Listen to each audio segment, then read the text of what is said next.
Hi, Cameron here. Welcome back to the Busy Gardener channel. Fall is one of my favorite times of year, partly because it's so evident. Here in Southern California, we don't have very distinct seasons. So when we see this kind of color like we've got going on here in the orchard, it's kind of nice. It lets me know that we're on to the next thing. We're gonna go do a quick fall update, show you what's going on. Let's get busy.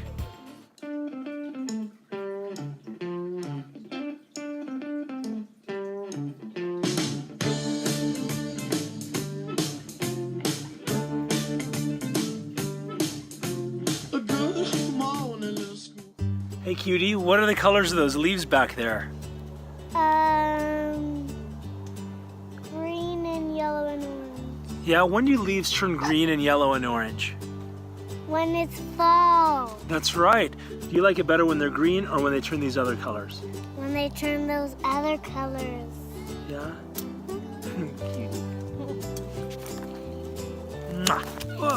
Fall time represents a change in season, a change in approach. There are different things we do during fall time that we don't do during the other times. One of the things we do is just admire the beautiful foliage. Look at these.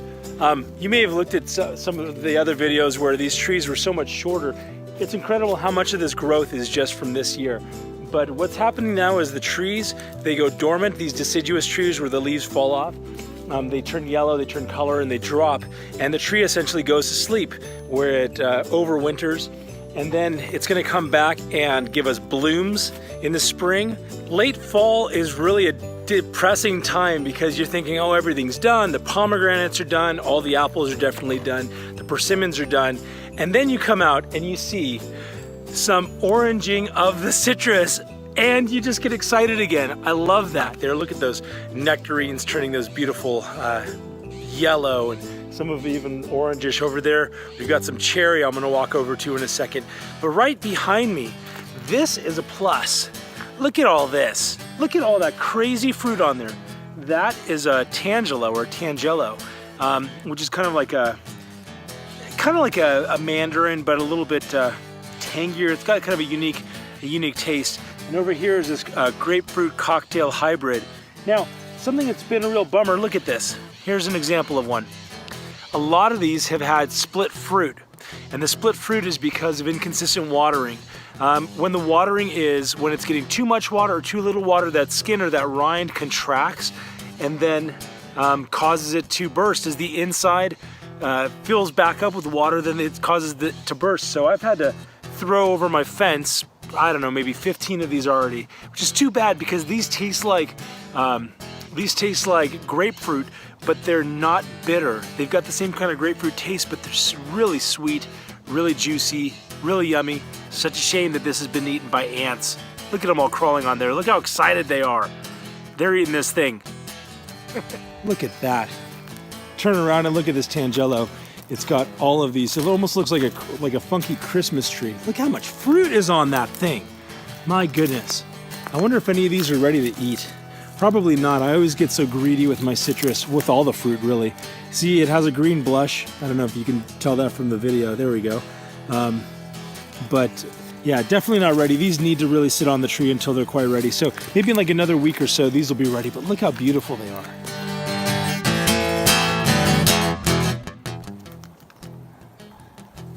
You know what this kind of tree is? This here is a cherry tree, actually 2 cherry trees, and here are 2 more cherries. Look at the beautiful colors here. What a nice thing to walk through. One reason that fall can be nice to walk through your orchard is because the temperatures have come down, so you can pay more attention and you can do, at least in Southern California, some of your winter pruning right now. And so what'll happen is because some of the leaves are missing, you get a bit better idea of what the structure of the tree is without waiting for all of the leaves to fall off. You're gonna notice that you can see into the canopy of the tree. You can see if it's too dense or if there's some branch that grew out of nowhere that you didn't notice before. All right, what we found here with those leaves missing is you can easily see things like this. See how those are touching? That's a big no-no. You don't want branches to be touching like that as they're growing, especially because we anticipate these branches are gonna get larger. We don't want them rubbing, introducing disease and pests. So I'm gonna come through probably and cut this branch off because this is supporting a little bit more structure, and so is this one.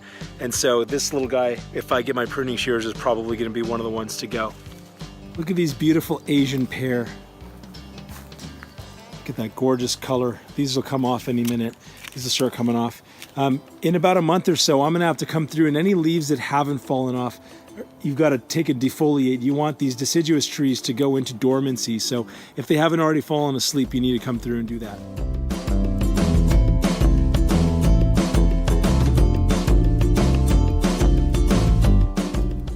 Figs turning, this guy's turning yellow. This Cadota fig is turning yellow. That Black Mission fig is really, these aren't really going dormant yet. So we'll give it a little bit of time. We'll come back and take off any leaves that have to still come off. Look at these apples over here. These apples aren't showing any signs of dormancy. No yellowing of the leaves. No, I mean, it's just green. They look really firm. The stems are fully attached to the branches here. So yeah, we're probably gonna have to come out here and strip some of these. What a contrast, turning around from this apple to see this nectarine. Look how gorgeous that is. I love the colors there. Can you see all of those colors? We've got like orange and green and reddish colors. Beautiful. This is one of the favorite times. And then you look down here and you see all the gorgeous foliage down there. This mid-pride peach, same thing. One thing I'd like you to do as you're going through your orchard or looking at your fruit trees is to pay attention when there's fruit on it, what type of fruit, what type of wood that fruit produced on. In other words, did it come out of a little bud? Did it come out of a spur? Did it come out of the tips of the wood? And knowing that is going to help you to start to identify where to make your pruning cuts, either in the winter time as you're doing your summer pruning for height. So start to, you really is just spending time with your trees and seeing where those things come out of, so you don't unnecessarily cut off wood that would have given you fruit otherwise. One way to look at that to determine your fruiting wood is with those buds in the springtime, really typically you're going to turn into a flower first. And so you want to see those buds that are going to eventually go and pop open. That's your best sign or your best indicator of what your fruiting wood actually is.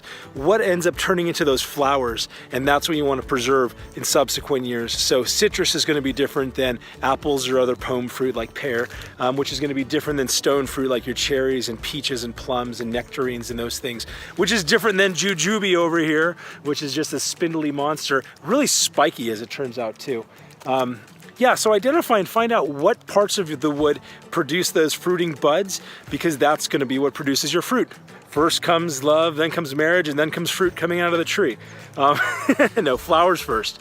Wherever the flowers pop out, that's where your fruit's going to come from. So figure out where those flowers come from. Something I've been so disappointed by is the performance of my avocados, and it is strictly because of soil, and I know that it is. I'll show you an example. Right here is this is essentially like a dwarf, what do they call this thing? It's essentially like a Hass avocado, but it's like a dwarf. So I'm just gonna let it grow to full height, which in this case is gonna be maybe 12 feet. Look at how full this is. Look how green this is. The foliage is nice, it's full, it's not stressed at all. Now let's look on the other hand back here and what we're dealing with. Same water, same fertilization. Look at these, they're just sticks. This one is totally dead. This bacon avocado is dead. I bought this more mature Hass avocado. It's really struggling. Whereas the other one has been in the ground, growing, green foliage. This thing is just totally, sticks. And so it's just a real bummer that I'm gonna have to dig these out of the ground. Oh my goodness, look at my reed avocado. Look at this thing. Can you even call it an avocado if it's just like this? If it doesn't even have a leaf on it? Look at this. Can you still call it an avocado? So I'm gonna do a video that's a little more length of that.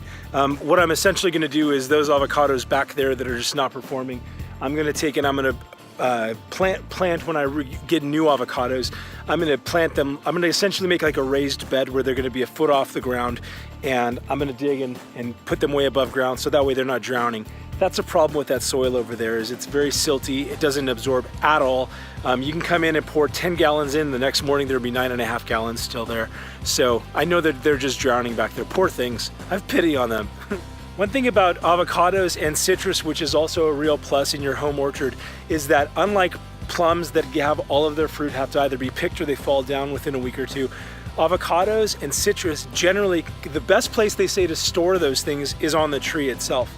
You can come out, you don't have to pick it all. You usually have a few month or even several month growing period or harvest period, which makes it really helpful, and which is gonna allow you to grow. I'm gonna allow these to grow taller than I would the other ones, because if I have more fruit on it, that's all right. It's essentially storing a bunch of extra fruit for us that's got this elongated season. Instead of 2 weeks, we've got 4 months to pull the citrus, which is why it's exciting to look down here and see even these little orange trees have so much fruit on them. This is a Cara blood orange. It's like a semi-blood orange. It's more pink flesh really than blood. It's really good, very yummy. If you take it and wait until it's actually ripe before you pick it, very tasty. Look how gorgeous the color is on that already. Washington Navel, this tree is loaded. You probably can't tell from where you're at. Well, maybe you can. This thing maybe has 25, maybe 30 fruit on it. Look at the beautiful orange color here. Now, here's the weird situation, is that when I look at this, the color looks really, really good. Very almost reddish. Can you see that? Is that visible? Let's touch this and see if it comes out better. However, on the other side, it's still a little bit green. I have a problem. I have a problem, and I want to confess it to you. I get greedy and impatient when I see these things coming on like this. I get excited at the color and I want to pull them and taste them. Now, that being said, even if I'm pulling a lot of this fruit early, it tastes better than if you bought it at the store. But it doesn't taste as good as if you just leave it for a little while. So this Washington Navel, I should leave. Let's look back here. For the first time ever, I don't know what went right this year or if it was just the tree maturing, but this Valencia orange has a bunch of fruit on it. Tons of fruit down there. Do you see that? Over here is a Tarraco blood orange. Again, it's not as bloody as the Moro blood, for example, but this is a blood orange. So you're noticing that this can work well in a multi-planted or high-density planting situation. So yeah, lots of good citrus coming on. I'm really excited. So between the Tangelos, the grapefruit cocktail hybrid, the lemon and lime that we didn't even look at because it's kind of not really seasonal, it's more ever-bearing, these navel oranges, the tangerines and mandarins, these Valencia oranges, we have a lot of fruit coming on for the next few months. Here we've got our berries all pruned up for the next season. See, they're up there and they're trellised onto that vine, all cleaned up. Did you see that video? Have you watched that video yet? How to prune these things? You would have seen all of this mess was all growing out of the ground, but now we've got it really cleaned up. And I'll come through and clean up how it's attached to the trellis, but we're looking for some good mature fruiting this time. Something we haven't talked about, or I don't think I've shown you before, is a 4-in-1 pear. Essentially, these are 4 different pear trees that are grafted onto a single rootstock down there. And you can't tell because of the canopy, but they're essentially 4. There's one down there, there's like a red bartlett and a regular bartlett, and then a cut palmas pear, and I don't remember what the 4th is. But this is an interesting thing. Can you see how the foliage on one of the cultivars is already yellowing, whereas these others, because it's a different type of pear. I might do a thing, we might do some sort of grafting experiment. I have no experience grafting, but I've been fascinated by the idea of having one tree have multiple types of fruit on it. Like citrus, you can do that. You can do that with most of these. In fact, if you buy a fruit tree, chances are that it is grafted onto some sort of other rootstock. It's usually not planted from seed. So grafting is very common. That's the way that these get propagated. But I may come on and try to do something. Maybe I'll come and take an apple and see if I can sneak an apple onto here or something like that. Goes to show how much variety there is in this orchard. We've got the Santa Rosa plum, which has most of its canopy still left, whereas we've got this little Pluerie, which has none of its canopy left, and then that other little Pluerie that does have its canopy left. And then back here, we've got all of these different stone fruit that are in different stages of fall. We've got this Pluot over here, a different Pluot. Over there, Picatum. In the very back, we've got beautiful pomegranate, all just showing their lovely, beautiful fall colors and in various stages of undress, getting ready for bedtime, getting ready for dormancy. This mulch pile is going to be the bane of my existence. It takes so much work to spread this mulch. We're going to have these eucalyptus trees behind me, these towering ones. They're starting to die. There's like a bark beetle that's infesting them, and so we're going to have these removed. And when we do that, I may have the guys who come to do that come and just have a whole team of them come and just spread the rest of this mulch, because this is crazy. It's still the size of, 2 cars parked next to each other, and shoveling it all by hand is just going to be a real bear. Look at that thing. Look how giant that is. My goodness.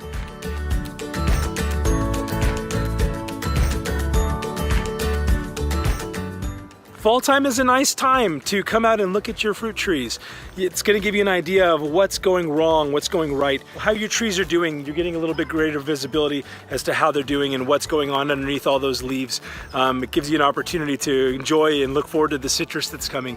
It's also a good time to get a jump on your pruning, on your winter pruning. Use your Southern California fall time, the weather's still pretty good, and so you can come out and get some of the pruning done before the weather turns really lousy. It also gives you an opportunity to start prepping your wintering sprays, like if you're going to do a copper to get rid of fungus, or if you're going to do some sort of oil that'll help smother some of those overwintering bugs and pests.